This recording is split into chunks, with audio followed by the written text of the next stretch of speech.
Welcome to ciplantgo, a podcast aimed at introducing people living a plant-based lifestyle in Japan. For this episode, I interviewed Clara Nilda Nieto Hernandez, professional dancer living in Santiago de Cuba. During my 3 weeks in Santiago, Clara was the link between Clave Cuba, the travel agency I went to Cuba with, and me. In addition to being a great dancer, she has also been exploring, since a few years ago, questions related to veganism. Having her on the show was a no-brainer. Not only that, she also asked me to appear on her YouTube channel for an interview, which I might release at a later date. This episode starts with Clara's self-introduction, before moving to her relationship with food, the current situation in Santiago de Cuba, being overweight, her vegetarian friend in town, what she could do to spread the vegan word, the importance of good food, and, finally, why it matters to stay in touch with where meat comes from. Without further ado, I give you Clara. So thank you for first asking me to share my experience for your YouTube channel. That was not something I expected to find here in Cuba. It was very welcome, and as you might have heard, I usually have a lot of things to say. Thank you so much. You're very welcome. Sharing your experience. You're very welcome. And thank you also for the few minutes that we'll be chatting now, where I will mostly not talk, but just ask you a few questions. Yeah. Can you quickly introduce yourself? Yeah, of course. My name is Clara. I'm Cuban. I'm a Cuban dancer. I am 24 years old, almost 25. My birthday is on Sunday 22. Okay. Yeah. 20. Oh, Monday 22. Okay. Yeah. Well, it's 22, July 22. I'm Wednesday 24th. Oh, you? Yes. So you're lion as well? Some years I'm lion, and on some years I'm Cancer. Good. Nice. Yeah, and I'm a dancer, but I have been studying architecture for 3 years at the university, and then I left the university because I have no time for do both things at the same time, like perform as a dancer and work in a company, professional company, and also spend time at the university. So I decided to leave the university, and my parents didn't talk to me as 2 weeks during 2 weeks, but now that's okay, because I was working with a dance company. Its name is Sabor de Calle, and I was working by 5 years. It was a very, very nice experience, because my life changed from I was at the school studying everything, and after that it's just always been dancing, performing, and I started to travel to other countries. It was a very nice experience to meet another culture, and now I'm working as a dancer, as a dance teacher, as a YouTuber. I also make pictures and videos, and I love arts. I love to paint, I love to sing, I love to perform, and I also love animals, and yeah, that's me. All right, that's a very interesting profile, definitely for me, I mean personally, but I'm sure for a lot of people. For those who are a bit knowledgeable in the Cuban salsa world, they might have heard of Sabor de Calle. It's a very famous dancer group, and actually we have met without really having met a year ago in Stuttgart, where you Germany. were. Yes. And at the time, I actually didn't know about that group. So it's been about a year since I started to dive more into not just the dancing, but everything related to the music and everything. So interesting coincidences. And I would love to ask you tons of things, but since we don't have that much time, could you tell us more about what got you interested in, what got you to question the way you are eating, etc., everything related to food? Yeah. Well, since I was little, I grew up looking at my parents, like my model of eating, of living, of dancing. They were my main teachers. And my father's has always been a fat guy, like the fat guy of the family, right? But he was a healthy man, but he was fat. I was always wondering why I look at my father is fat but is healthy, so there is no fight between the weight and the way you feel, like your health and that stuff. But I was practicing rhythmic gymnastic. I don't know if it's yeah, okay. It works. Yeah. So my teacher said to me, please tell your father don't come to your final test, because maybe the judges will don't accept to you because you're genetic. Oh. Because maybe some years in the future you will be a fat lady. And I was like 6 years old, and I was like, really? Yeah, and it was difficult to understand to me. So I was growing up thinking about the concept of a balanced diet, that you have to eat different things, and you have to have beans, but you have to have rice, but you also have to eat meat. Always, since I was a little, I didn't like meat. Oh, really? Okay. At all. So I say to my mom, I don't want these steaks, please. I want eggs, or just fruits, or just vegetables. And I was like a rare thing in the family. Oh, this girl, she's not eating nothing. In Cuba, it's very common to eat a lot of, pork. Mm-hmm. It's very common. And it was like that. I always practiced sports and make my dance things. I did ballet, classic ballet, and I always had energy. But my mom always was, Clara, eat your meat, Clara. And I don't like. Well, I was growing up and that stuff, yes. Some days I eat meat. I'm talking about my present. Mm-hmm. Yeah. Some days I don't. I feel like I don't need it. And my father and my mother are very good cookers, very, very good, and the smell is great, the taste is great, but I just don't need it, just like not related, no, not chemistry with that. Yeah. And at some point I met a boy when I was at university, was my boyfriend by 4 years, and actually his mom was married with an Italian guy. And at his home, they have a different culture, a different cooking culture and eating culture. So they say, Clara, sometimes in your house they have the sausage, the hot dogs, mm-hmm. and they fried the hot dogs, and they... Okay.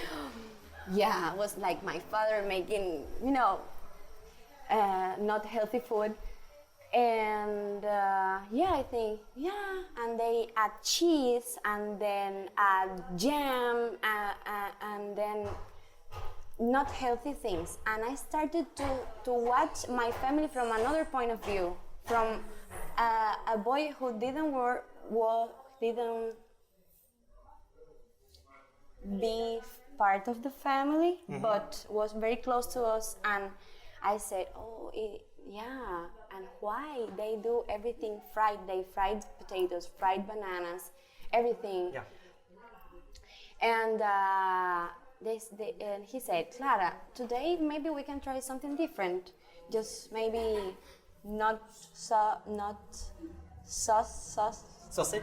Sausage? It's sausage or it's hot dog? I don't know. Yeah, well, I mean, what you have in a hot dog is a sausage, but yeah. Yeah. The meat part, yeah. Because, living in Cuba is sometimes very difficult to find things in a good price. Vegetables, for example. Maybe you can find 1 pound of potatoes in like a half of a cook, mm-hmm. and you can feed only one person or two, and with one cook you can find a pack of 12 hot dogs, and you can feed like 5 people. Yep. It's just money. Yeah. And sometimes I eat it. I eat the hot dogs because it was the only thing. And that boy helped me to watch myself from another eyes. So and that was very interesting. And then I started to look at the internet. That was the same time where Cuba was getting involved into the internet era. Okay, good. Yeah, and I started to find some YouTubers too, and I found Patri Jordan, that is a Spanish girl. All right. Who has a channel, and she have a virtual gym and also talks about DIYs, but she have this space in her channel who talks about health and food, and she's vegan. At the first time I met her, she was vegetarian, and all her process, and now she's vegan. I say, oh, it's possible life without meat, so I'm not so wrong at all. And I'm very, very interested to let meat out of my life because, as I said at the beginning in my presentation, I love animals and I know what happens at the farms and I know that they have to suffer. And I also try my diet without meat, and I am a very active person. I make sports, I do exercise, I dance, and I don't feel weak at all. Almost, and in Cuba it's very difficult. We have hot in here, the weather is hot, and we don't have a lot of supplements to, you know.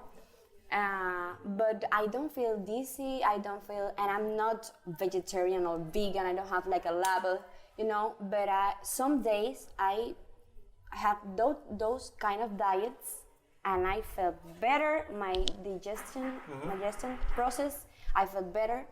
Not my skin, not my hair, because I don't have like this, so 30 days diet, I don't have it, you know. But I look at the changes, I feel, I do it, I say, today I will eat meat, I will do some fried things, and I try. Maybe 4 days after that, I try to detox myself, and I try fruits, juice, maybe tea, and then just beans and rice, and I felt better. And I do the same physical activity, or even more, just depend. And I'm just trying to find out how to start a vegan community in Cuba, and how to find people with the same mindsets. Yeah, that it's difficult, I know, because my culture is very related with the food and the pork, and everybody, you have a big pork in a stick. That's awful, but I know.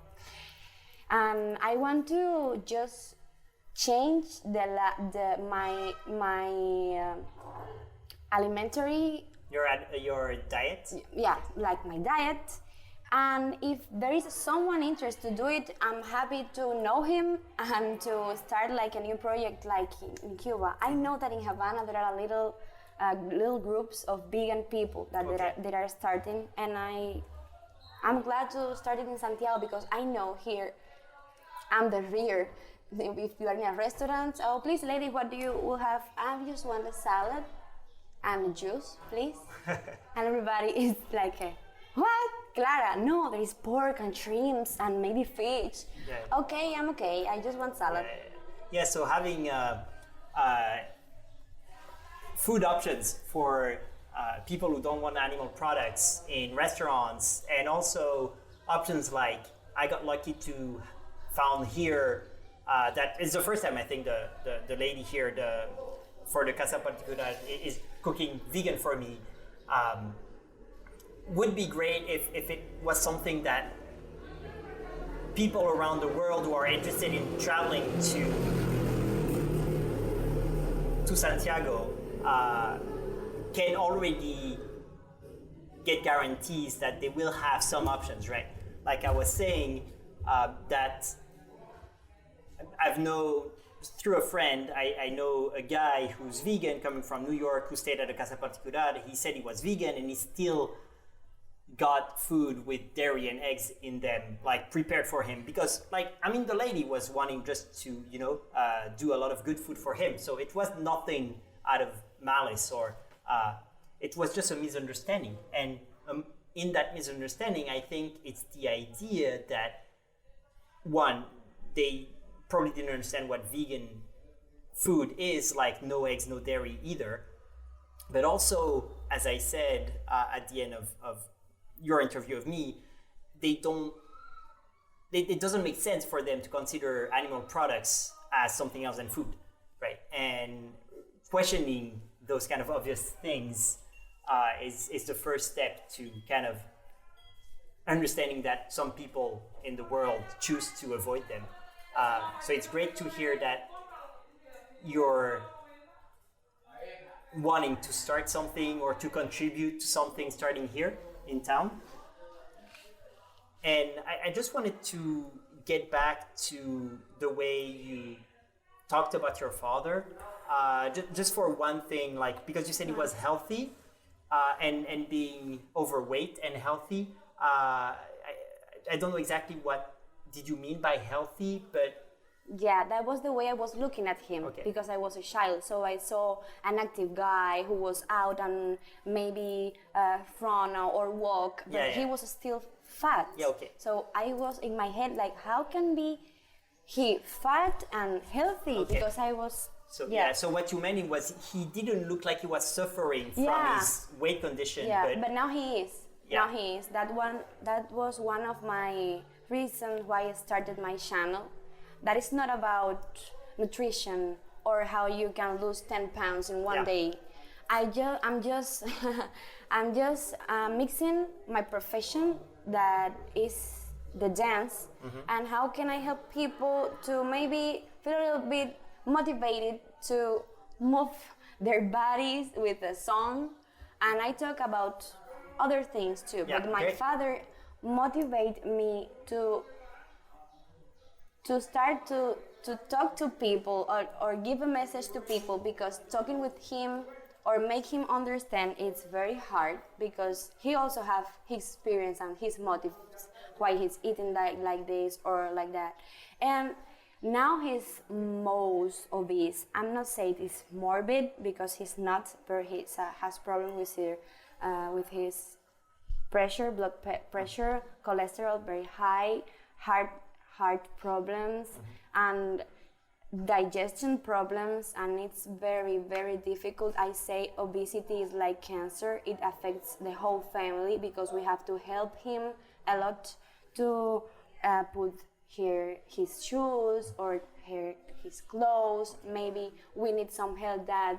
Please, could you go to the market to find, oh no, this hot, I can't. He walks one street and he gets suffocated, and it's very, very, very, very difficult to deal with. Look at your dad, how he poisons himself, because he knows how to cook, how to do it well, but not in the most healthy way. And he say, I will never be vegan, I will never vegetarian. I say, I don't want you to be that, just to please a little bit healthy. And he eats a lot of fruits, a lot of vegetables, but also a lot of sweet things and maybe fried things. And he wakes up like 4 a.m.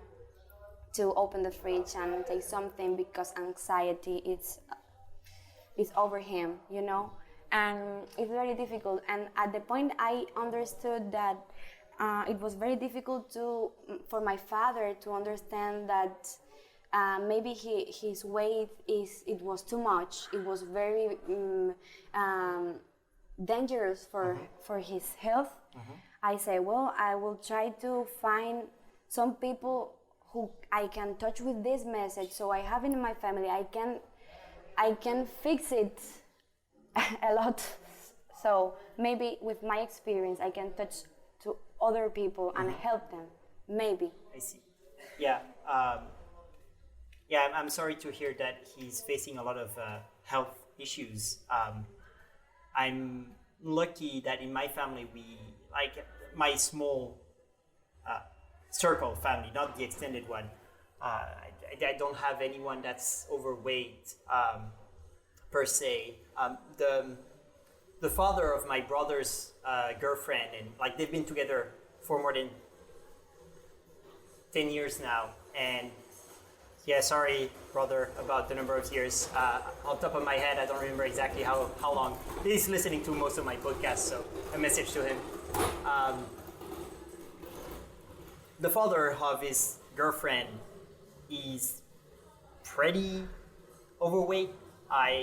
haven't met him in a while, but I know that he's the kind of guy he's probably gonna drink a lot of wine and enjoy the food for the food's sake and not think about health when eating. And I don't know him, right? So it's only like through what I heard about him and but I told you my brother went vegan a few months ago, maybe a couple of months ago, and before that he was vegetarian for a few months, and his journey has been quite long as well because of a lot of reasons I'm not going to talk about here, but it's definitely not something, because you talked about that gymnastics coach or I don't remember exactly who told you about, maybe your dad should not be here for that contest or whatever because they will relate you to him and DNA and obesity. But actually, although there are very, very few cases of, like if you look at the numbers, very small percentage of people who actually do have genetics that make them gain a lot of weight, even when not eating much. Almost all the time, it's not heredity. It's not like, oh yeah, obesity runs in my family, or even cancer runs in my family. You hear that a lot. Yeah. Diets run in families. Diets and lifestyle. So if you look at families that have heart attacks, like in the United States, it's super common right now, right? Almost no one knows no one in their close circle of friends and family who hasn't had a heart attack or died of a heart attack. And it's not about genetics, it's about diets. Yeah. That's what I've read, that's what apparently the data shows. I can't talk as an expert because I haven't done the research myself, but not only does it make sense, but there wouldn't be any reason why all of a sudden the number of chronic disease, whether it's heart disease, blood pressure, cancer, a lot of other diseases that are chronic, so that you have for life basically, right? High cholesterol.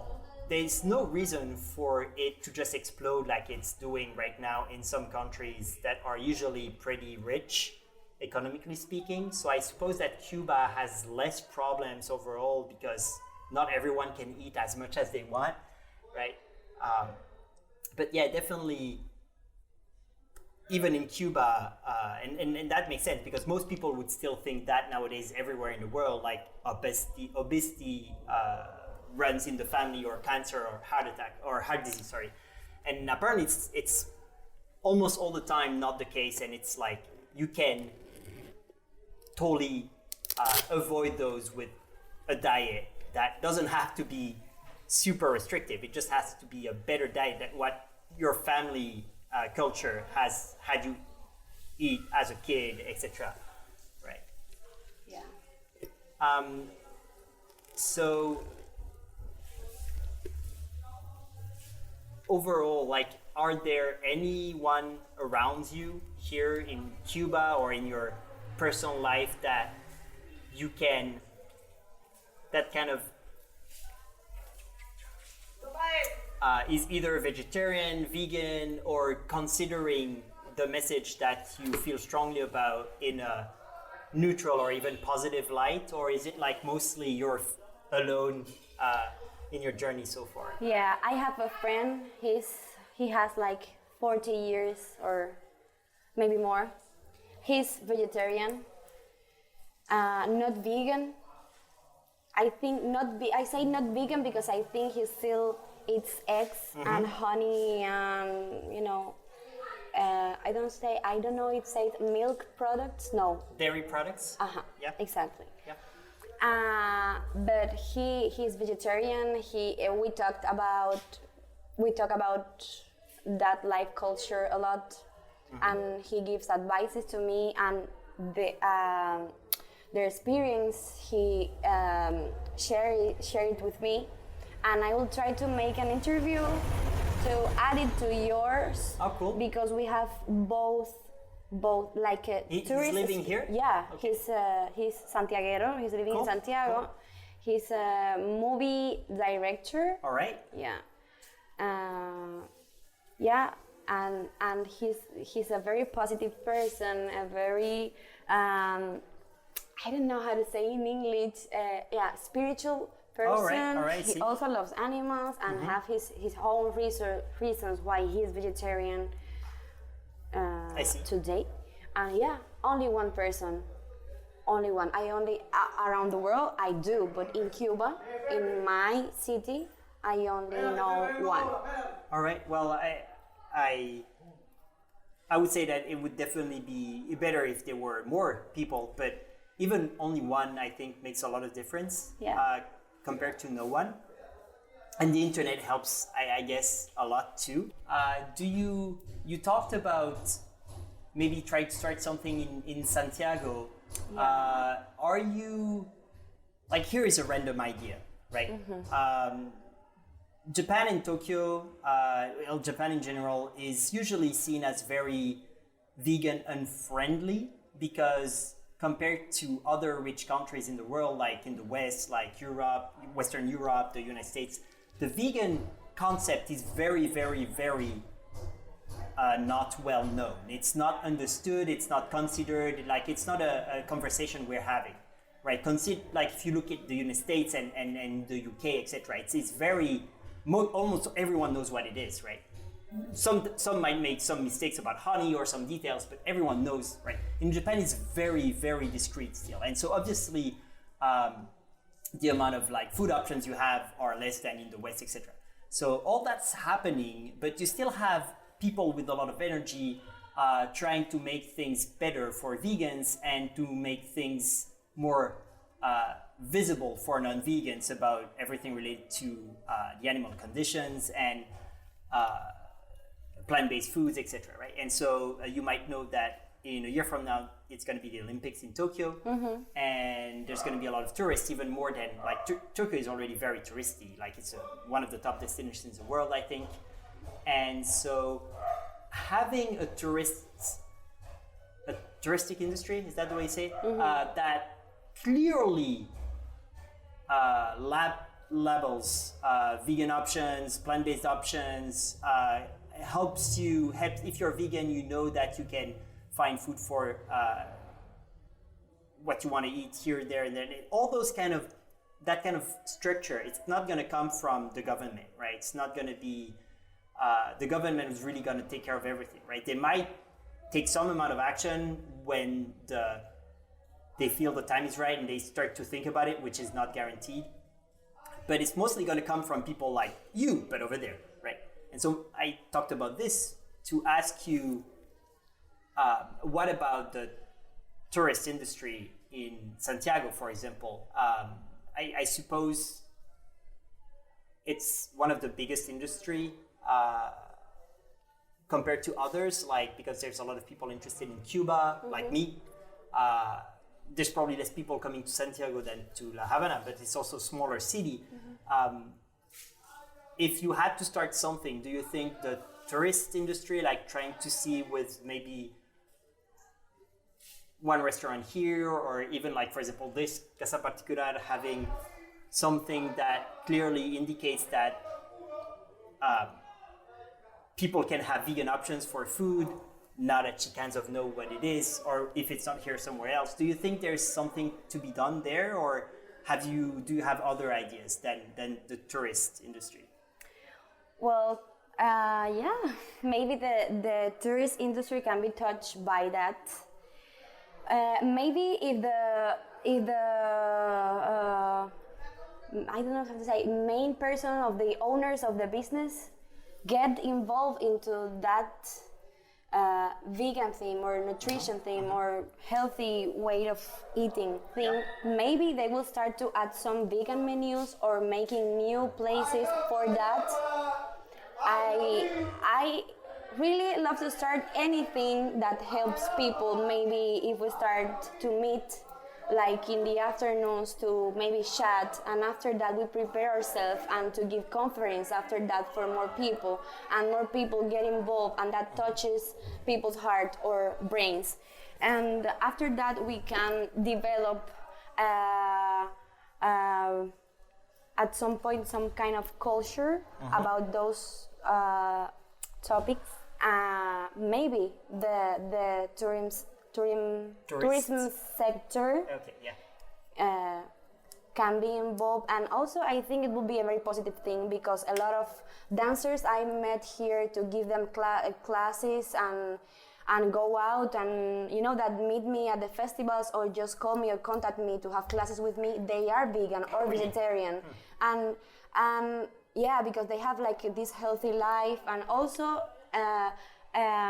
with the dancing part, that is the exercise part in their life, they have like a healthy part, the nutritional part, and they can find a lot of places with that options. Maybe in Havana you can, or maybe here you can say, please just the rice and the beans. But you will enjoy being vegetarian or vegan to go to a place for you or your kind of that has options for you. Different. I don't know, like a pumpkin sweet, or a carrot cake. Like a different thing, different menu. But I think that would be a great idea. I agree with you here. And on the side note here, I haven't been involved in the dancing scene nearly as much as you. That's for sure. But I must admit, I don't know anyone but one vegan salsa dancer. So I think that's because I'm in Japan, and as I said, there's not a lot of vegan things happening in Japan right now. And I think that the dancers tend to be, as far as I experienced it, less focused on thinking seriously about food rather than just, enjoying life, because dancing is also one way of enjoying life. And so I would be surprised if there's actually more dancers that are really thinking about their health and food and stuff. But I would be happily surprised if that's the case. You said something about kind of having gatherings and like discussions and stuff like that. We actually have in Tokyo this group that's called Tokyo Vegan Meetup. So I don't know if you know about the Meetup website or application on smartphones. I guess like since Cuba doesn't have such a strong internet not yet. network, it's not prevalent here, but it's a Meetup focused website that really is helpful. It really is helpful to find groups and events happening. And Tokyo is very big, so obviously it's easy, all things considered, to find something that you're looking for. But I guess there's ways to do that without the internet as well. You will probably know way more than me about that, like getting in touch with people. And I think it's very important. Selling eggs. Selling eggs, yeah.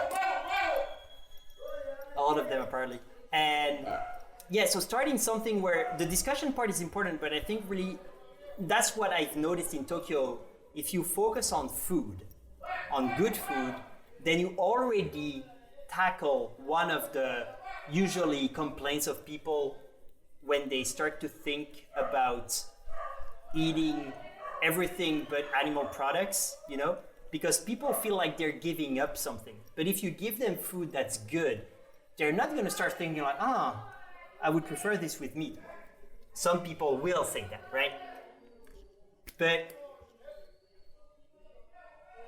you could even just have food related events where it's not written big somewhere that it's vegan food or that it's, maybe you want to have that message, right? But maybe sometimes you don't. And so people just this is good food, right? And if they ask questions about it, and by the way, there's no eggs in this cake. Really? How do you make cakes without, right? Or there's no eggs in those, nor dairy in that pancake, right? And one of the best pancakes I've had in the past 3-4 years, and I'm not eating pancakes often, are vegan ones. And when I ate them, I was like, how come there's no butter in this? I don't believe this, right? So it requires certain skills, that's for sure. But food is so important for people. So important, right? Like even people fry hot dogs because it tastes good, and it's terrible for your health. Like fried food is terrible for your health. Hot dogs are terrible for your health. If you combine the two, it's even more terrible. But we're just, as people, as human beings, as animals, right? We're not logical. We're not, people think that like reason and everything that makes us different than other animals is what we can kind of basically choose the way we act really logically and with reason, you know. I think it's mostly feelings.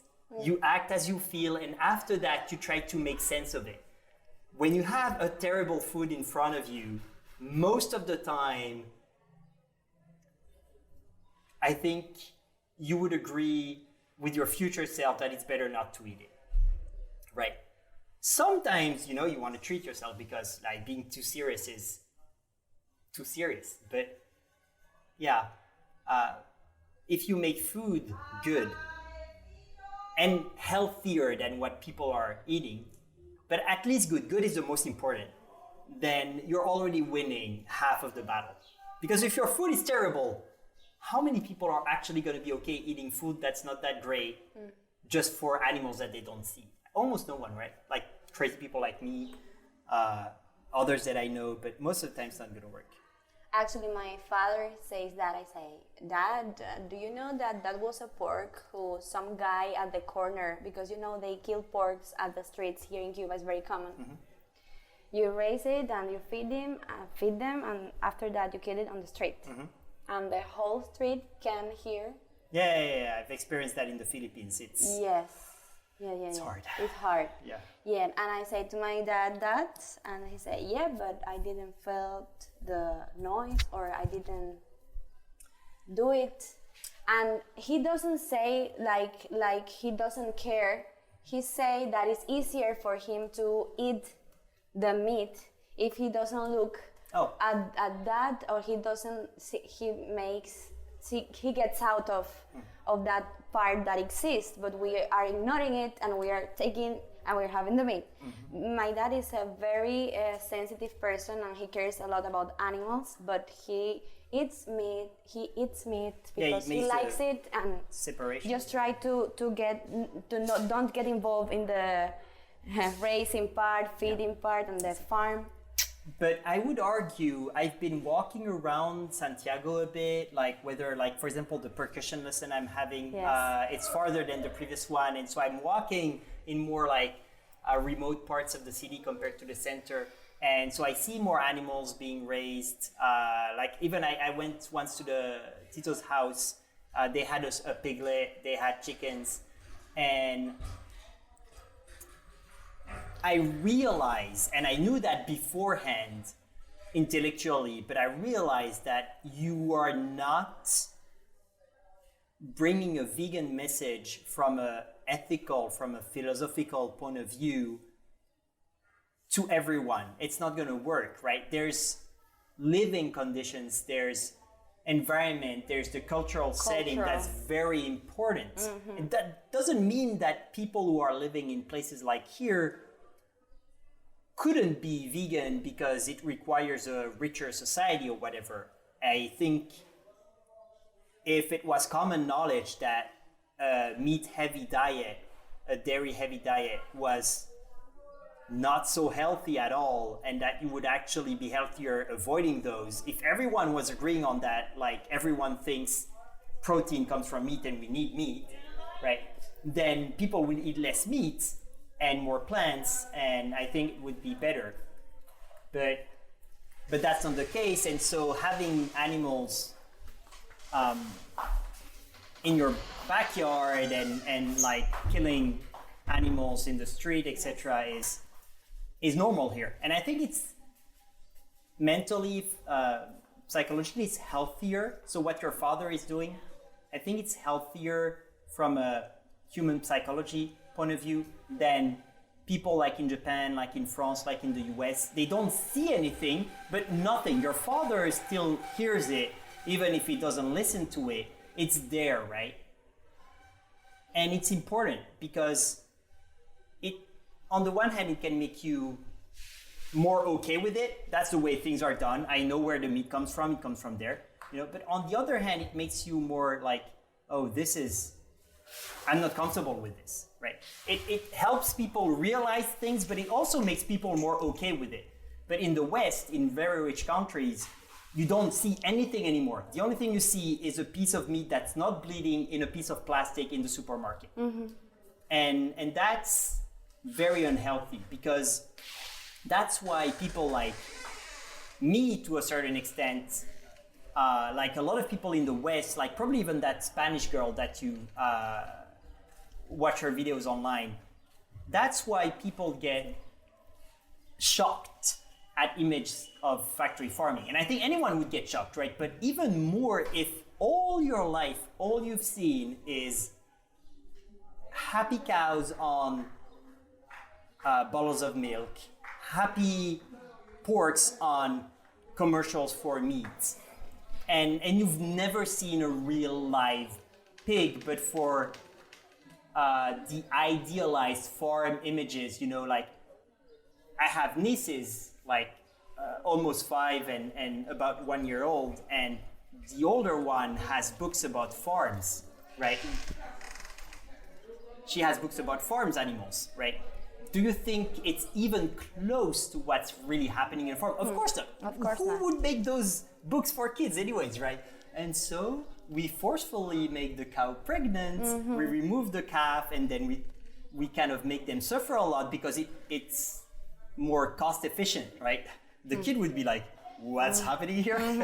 Right? So you wouldn't do that, but this kind of like discrepancy, the lack of consistency between what's happening and what people in societies like where I'm living, it's very disturbing. And so what's happening here in cities like Santiago de Cuba, where there's a bit more direct relationship with the animals, I think it's better for the head. It might not be better for health, but yeah, it's a very different context. So what you can do here, as far as like wanting to try to bring the vegan message and more compassion for animals here, is very different than what people can do in Spain or in France, etc. Okay. All right. I think I wasn't supposed to talk that much, but It's okay. I'll be very curious and wanting to hear how things change or what you try to do here in the future, definitely.